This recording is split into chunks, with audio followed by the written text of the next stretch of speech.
नमस्कार, ताईच्या किचनमध्ये आपल्या सर्वांचे स्वागत आहे। आजकालच्या कोल्ड्रिंकच्या काळात मागे पडत असलेले महाराष्ट्र आणि गुजरातचे प्रसिद्ध असे सुमधुर पेय पियुष कसे बनवायचे हे आज आपण बघणार आहोत।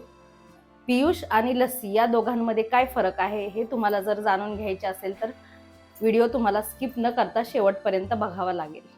आज मी पारंपरिक पद्धतीने पियुष बनवणार आहे। त्यासाठी इथे मी एक बाउल घेतलेला आहे। त्यात आपल्याला घ्यायचं आहे 1 कप दही।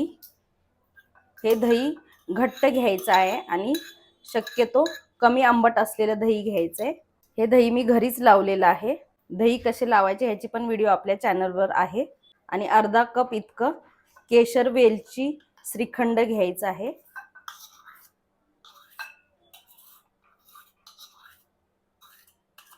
लस्सीमध्ये फक्त दही आणि साखरेचाच वापर केला जातो। पाव कप इतकी पिठी साखर घालायची आणि अगदी चिमूटभर मीठ घालायचं आहे। कोणत्याही गोड पदार्थात मीठ घातलं थोडंसं की त्याची लज्जत वाढते।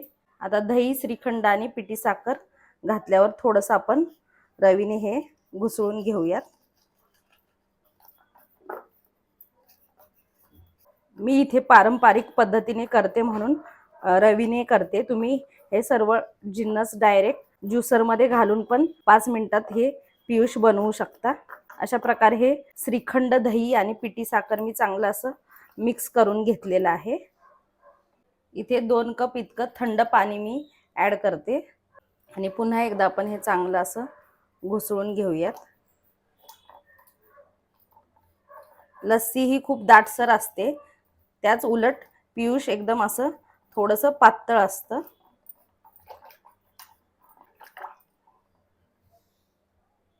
आता ह्यात आपल्याला केशरचं दूध ऍड करायचं आहे। इथे मी पाव कप दुधात, कोमट दुधामध्ये तासाभरापूर्वी 10 ते 15 केशरच्या काड्या भिजत घातल्या होत्या। अर्धा चमचा वेलची पावडर आणि पियुषचा महत्त्वाचा जिन्नस म्हणजे जायफळ, पाव चमचा इतकं जायफळ यात आपल्याला किसून घालायचं आहे। ताजं असं किसून घालायचं म्हणजे चांगला फ्लेवर उतरतो। आता शेवटी पुन्हा एकदा आपण सर्व जिन्नस एकजीव करून घेऊयात। ज्याप्रमाणे लस्सी फक्त दही आणि साखरेपासून तयार होते, त्याच उलट पियुष हे वेलची, श्रीखंड, दही आणि जायफळ शिवाय अपूर्ण आहे।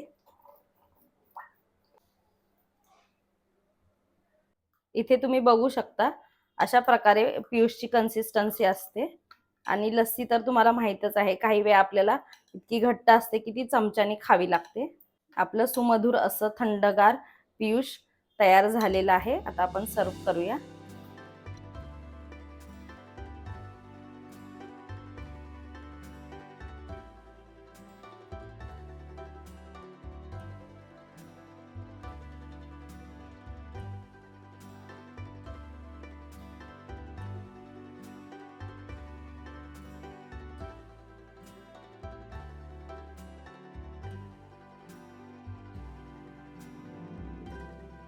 ह्या प्रमाणात 4 ग्लास इतके पियुष तयार होते।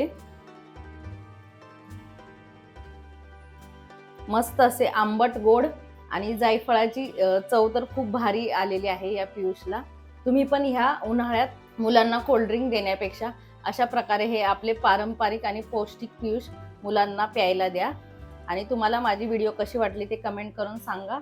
व्हिडिओ आवडली असेल तर लाईक करा, जास्तीत जास्त शेअर करा। चॅनलवर नवीन असाल तर अशाच पारंपरिक रेसिपीसाठी चॅनलला सबस्क्राईब करा आणि व्हिडिओला हाईप करा।